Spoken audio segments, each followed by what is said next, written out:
Hey everybody, and welcome back to the Horror Academic and my next daily dose. Took a couple days off for the spring holiday, and I'm back. Today I watched a silent film. I had mentioned to you guys before that I'm a fan of silent films and I collect silent films, and today was The Bat. Now, The Bat is Roland West. Now, this is one of the ones I had picked up because it was a lost film. It was for decades they thought there were no copies of it. But watching it, it's really it shows how influential a movie it was. First thing is a silent film from 1926, based on a very popular play.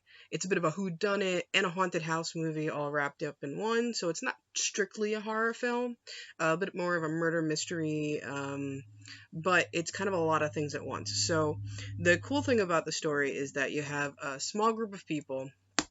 Well, it's not really that small, actually. It kind of grows.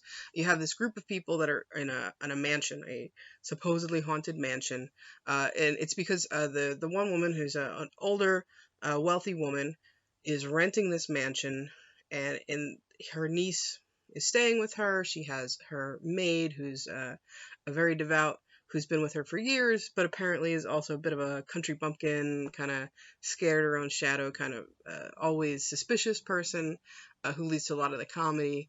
And there's also this groundskeeper, not, no, I'm sorry, not groundskeeper. He's a butler who kind of came with the house from the people she rented it from. That, of course, the maid is very suspicious of because she doesn't know who he is, but he's Japanese, so we do see this kind of weird, awkward moment of racism that kind of pops up. It's weird to see it in a silent film. I guess I wasn't really ready for that.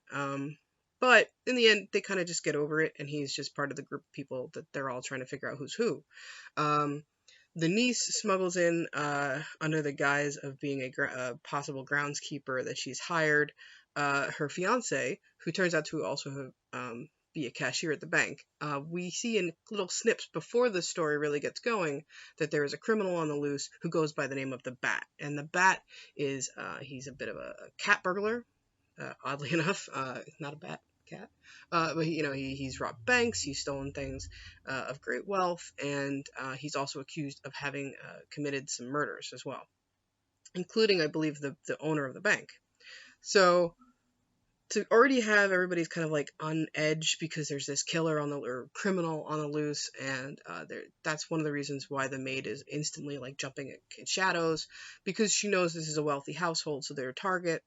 And then also we have a doctor who comes to visit, and a detective, because they're hearing strange noises. So they've come to kind of help them figure it out. So it all ends up being kind of almost like an Agatha Christie kind of story where they're all trapped in the house and everyone becomes a suspect.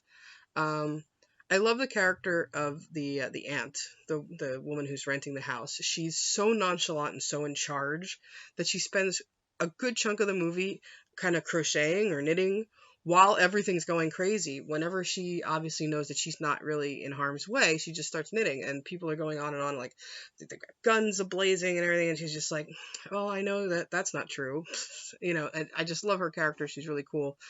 There's also this kind of bumbling uh, amateur sleuth who shows up because he knows that there's something going on at the house, and he's going to try and help them solve it. He's been hired to help. Um, so there's a lot of these random characters, and then you also see, so the Bat is at the house, and he's a guy who comes like dressed in black with a mask that is a real life kind of like looking bat head with the ears and the snout and the whole thing. And so you see his shadow constantly in the background doing stuff, which is pretty cool. And then there's also another masked stranger who's running around with all, black suit with a black kind of trench coat, a hat, and a mask that pulls up to his nose. Kind of looks like the Shadow, if you've seen the old like Shadow teleplays and stuff.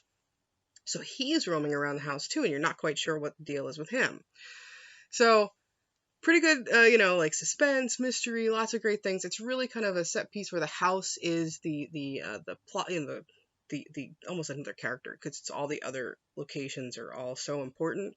But they're vast, huge, like sitting rooms and parlors, and this is where a lot of it's going on. So you have huge shadows, you have There's electricity, but the electric goes out at times, so there's candles. So back and forth between the lighting and the candles helps kind of set moods as well.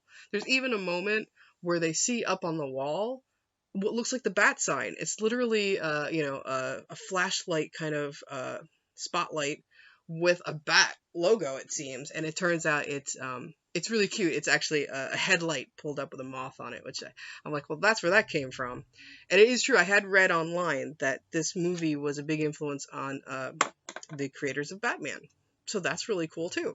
So it kind of sets up a lot of what we know in all the history of cinema after 1924 of what a haunted house film has. Even the exterior shots with kind of the large facade and the moon and the clouds and bats kind of like circling the towers of the house. I mean, it really kind of sets a lot of those standards. The way it's done, it's one of the films kind of that created this haunted house, kind of style.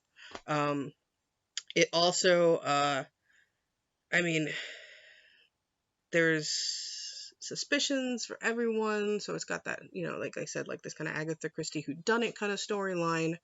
But I even saw influence not only on every haunted house movie I've ever seen, but I've also could tell you influence on the Haunted Mansion ride, influence on the the Luigi's Mansion, those games. I definitely saw moments. There's like a haunted ballroom where the candelabras, the lights keep going back off and on, and I'm just like, okay, I totally played that stage at one point in my life. But so many cool things, lots of twists and turns. There's uh, hidden spaces and rooms within the house, and there's blueprints that are torn, so they're trying to find to put it together. Where's the hidden rooms? And there's a safe in another room that has the money that was stolen, and so it all kind of wraps up together. This is a full-length feature film, silent, with lots of placards, so there's lots of dialogue, but totally silent. Lots of great music though, and it's just really good. I mean, and they honestly is the very first, and I thought this was a really cool way to start. The first slate says, "Please do not reveal the identity of the bat to other people because they will want to enjoy this film as well." It was something along those lines, and I thought that was really clever. And they don't unmask the bat till the last minute of the movie, which was pretty cool. So, lots of mystery, lots of intrigue, great stuff. So this version, 1924, Ronald West, he actually goes on to remake the movie 4 years later as a talkie called The Bat Whispers. And then the way I knew this story was actually the Vincent Price film, The Bat. This is edition, my husband's edition. It's got the bat on House on Haunted Hill. But I knew the Vincent Price, The Bat. I had that on VHS that I got back in the day, and I had seen that a long time ago, which is a very strict kind of haunted house version of this story. Kind of takes out some of the crime elements, but I think it's a great movie. I really enjoyed it. This is why I like silent films. I think it completely captures you. It doesn't bother me that they're not speaking their roles. You can actually see quite clearly with the close-ups when they do want you to know what they're saying. But all in all, great movie. Origins of the Haunted House right here with the bat.